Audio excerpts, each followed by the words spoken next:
and welcome to this weekend's edition of Unplugged. And my guest today is someone who, of course, you keep hearing about multi-baggers, but what about a multi-bagger fund from an NAV of 10 rupees to an NAV of 850 rupees in a matter of 10 years?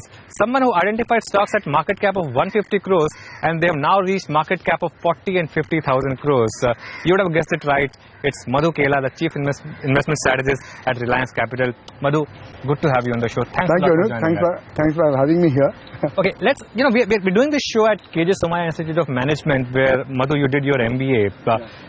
So tell us a little about your start. I believe you grew up in a very small town in a Hindi medium school. Yes. Your journey from there to KJ Somaiya and to Reliance Capital. So it was, I would say, I'm a very son of a very proud farmer. My father still lives in the same village. The population of the village still is 10,000. And when I came, in Chhattisgarh. Yeah, in Chhattisgarh, it's a place called Kurud, near Raipur. And when I came, the population was 3,000-4,000. I did all my schooling in the village up till class 11th in Hindi medium. Okay. Absolutely pure Hindi medium. Till 11? Absolutely, till class 11. Okay. Did my graduation in a small place near Kurud called Dhamtari, and did it in B-commerce, B-com. So obviously when I came here, I came with only one determination, that under any circumstances, I cannot go back. Okay. Because all my uncles, everyone who was intelligent, they all told me that you don't know English, you are not graduated in English medium, you are going to do the MBA course, which is pure English medium. How are you going to do it? So till 11th you had no exposure of English at all? Absolutely nothing. Even like we started learning ABCD in class 7th or 8th. Okay. So we had little bit exposure, but it was all only the subjects were in Hindi medium, so even mathematics would be 5 guna 4 barabar 20 and 5 into 4 is equal to 20. Yeah, so, absolutely. I still remember 3 satte 21. Yes, 3 times 7 equals 21, of course. But what about your MBA education? What was the best part about that? So when I came here, it was only a dream and maybe absolute willpower that I have to do it. There is no going back. So I actually prepared for 1 year for an MBA entrance exam. I stayed in a Sydenham hostel and took admission in Sydenham College to prepare for my MBA and appeared in the entrance exam. So it's a long story, but just to cut it short, in my group discussion, obviously I could not speak as fluent in English as it was required. So I requested the person that I should be allowed to speak in Hindi because you are not judging my language. Yes. So they allowed me. So I passed through the group discussion and then the interview came. And interview again I requested that if I do not learn speaking English as fluently, then you can withhold my degree. Okay. So I was very fortunate. This institute gave me a chance, and that is really my passport to enter Mumbai and enter stock market. Was it a hindrance for you in corporate world as you picked up, of course, your English skills as well, or do you think because you were in stock markets, what really mattered was that you were able to pick good stocks? Of course, your English is now absolutely perfect, but you struggled in your initial years. In the initial years, it was a little bit. I'll be very honest with you, and the whole upbringing that come from a small town, the way you dress, the way you talk, your exposure, your overall exposure, it all matters. Yes. But obviously, you have to weigh it against your willpower. So if you have the willpower, these things are passing phases of life, and I'm thankful to God that I passed this phase. Madhu, you and I have spoken a lot, off the market subjects. Your father had a lot of influence on your life, right? You grew up in a large family. Just tell us a bit about the kind of influence your father had and the kind of teachings that he had for you. My father, actually, as I said, he is 4th pass. My grandfather expired when my father was 2 years of age. He really grew us nicely. And my elder brother, who is no more, he had a lot of influence on me. So we are 3 brothers and 3 sisters. I lost my brother at the age of 49 years. But, he was the one who actually pushed me that you must do it, you can do it type. So the entire family was very, very supportive. They knew that if I decide, then I can do it. And obviously our resources were very, very small. Yes. How much can you earn in a small village doing farming? Yes. But my father said that, even if I have to sell my land, I will sell. But you must go and get the best education possible in Bombay. Okay, let's talk a bit about your initial years in this industry. You joined a couple of small companies before you moved to Motilal Oswal. Yeah. And then, of course, there was no looking back when you moved to Reliance. Just tell us about your initial journey in the corporate world. So initial journey was a conviction in the stock market. So when I was in the college itself, I got a little bit of exposure to the market. We were in a Sydenham college, there were a couple of boys who used to trade the market, and one or two of them very smart also, who were investing. Okay. So, they used to make a couple of phone calls, and someone used to say, I made 10,000, I made 20,000. Which used to be big money at that point, big right? money even today, but I am saying big money for a boy who is coming from a small village. Yes. I've seen my father make 2 lakh rupees in a shop. Yes. So, it was big money by any standard for me. I was very curious at that time. ऐसे कैसे होता है phone लगा के पैसा बनता है so that's what developed a curiosity in me. So I was almost certain when I was 91 when I passed out my MBA that this is it. I never ever evaluated any other option for me. I'll be honest with you. Stock market was the only option. Okay. In 1990 I was very clear. I thought that this is a true business of businesses. Later on I discovered this is the only place you can be in touch with Tata, Birla and Ambani, because otherwise no one will care about you. Yes. Thirdly, you did not need to have like 10 crore or 100 crore rupees to start an industry or start a career. I started with 100 rupees. Yes. But even that 100 rupees was good. You could buy 100 rupees, you could buy 100 shares.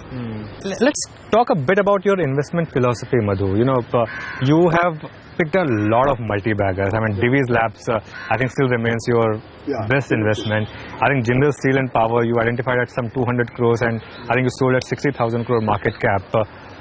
How do you identify these huge multi-baggers and how do you stay invested in these companies? So to be honest with you, before you even ask me what is my regret, my actual regret is the number of companies which we identified. Had we stayed invested in those companies and had we had the wisdom looking back, and I'm being very candid and honest, but we actually identified so many of these companies way ahead. Like we bought Siemens when the market cap of Siemens was less than 400-500 crores. Okay. And we bought sizable quantity. But in the early years, what happened, the moment the stock went up 2 times, 3 times, 4 times, there was a temptation. And we are always able to find new ideas. Yes. Only later on we realized that the new incremental ideas we are finding are inferior to the ones which we are selling. Yes. But to answer your question, I would say a lot of it actually in the early years came out of passion. Okay. Because I was so involved in my job, I am still in. So, we will go and meet a lot of these smaller companies 1 time, 2 times, 3 times, try and understand as to what is it which you are wanting to do. Like with precaution I must say that whatever I am speaking, you please do take care. It is not a recommendation to buy or sell any shares. But like we went and invested in Divi's lab. I could find when I met with Mr. Murli Divi for the first time, he was absolutely phenomenal person, full of energy and passion for his business. I didn't understand that time pharmaceutical and this will happen. But I knew that he is the right jockey. He will make sure the horse will run. So that was a call at that time, because at 150 crore rupees there was nothing much to lose. Later on, with the help of a lot of my colleagues who understood pharmacy and pharmaceutical, we developed deep understanding. We went to many fairs and we kept on doing research and we continue to do research. But initial years, I think it was really identifying the entrepreneur and identifying the right business wherein there is good ROE and good cash flow. I also heard that, there are some interesting things about you, I've heard. Someone told you about a rice company and you were so excited that you, at the midnight, you ended up at the godown of the company to see their business. Is that story right? So, I'll tell you a better one. I'll tell you a better one. So, we went to this Vardhaman spinning and Mahavir spinning. Okay. I heard about the promoter. That is a fantastic guy. Okay. He was very liquid stock. Okay. And at that time, I was working in Motilal Oswal. So I told Ramdevji that, we can't source this stock. So I literally took a train. Those days there was no flight to go to Ludhiana. Okay. I went and sat in the office of Mahavir Spinning, and I told them I am not leaving till the time you give me the block. Okay. So that was the real passion to do work, and you can only do it because you thoroughly enjoy it. Yes. One more story. Tell me if this is right or not. That when you were invested heavily in pharma stocks, and you knew that the US FDA officials were visiting, you would book the rooms in same hotel just to try and get any sense done a lot of homework. any sense of what was happening, and just try to get a sense of how the US FDA works. That's right. That's right, absolutely. Because those are early days. We didn't know anything about the regulation. We didn't know about how this whole industry works, how important is the approval process. Yes. So the only way to know was, you go meet some of them. Whatever they say was a knowledge for me. Yes. It didn't matter what they were saying. And in the early years, whatever we picked up, at least we got to be very aware about US FDA inspection and this, that. And we understood the risk of investing in a pharma company way back in 2005-06. Yes. Okay. So, Madhu, let's talk about some more aspects of your life. I believe, you're influenced a lot by Sadhguru. Any key teachings that you have been, truly influenced by? That is the most recent thing, and I'm very happy that I got in touch with Sadhguru. The age and the stage of life I am. I think I needed a little bit of a spiritual portion to get added to my life. It is changed, and I'm sure it will change me a lot in due course of time. Learning early days, it's been just 1 year, but I'm practicing a lot of what was being taught to me. I did this course of inner engineering, by Isha Foundation, and Sadhguru himself conducted it. If one thing I have to advise you, it's not going to be a company. It is this course. Anuj, you must experience this, because this is not about teaching and knowing. This is about experiencing, and you will experience yourself at such level. And I'm very happy that I did it. I'm in very close touch with the foundation. In fact, 2 weeks back, I went back to the ashram. And a very extremely soothing experience. I hope he continues to shower his blessing and I can progress on this path. Well, we are very proud of our Madhu Kela. I think he's a wonderful example of hard work, passion, perseverance and integrity. And if one were to summarize what we want a Somaiya graduate to be, it would be a combination of those factors, and it would be Mr. Madhu Kela.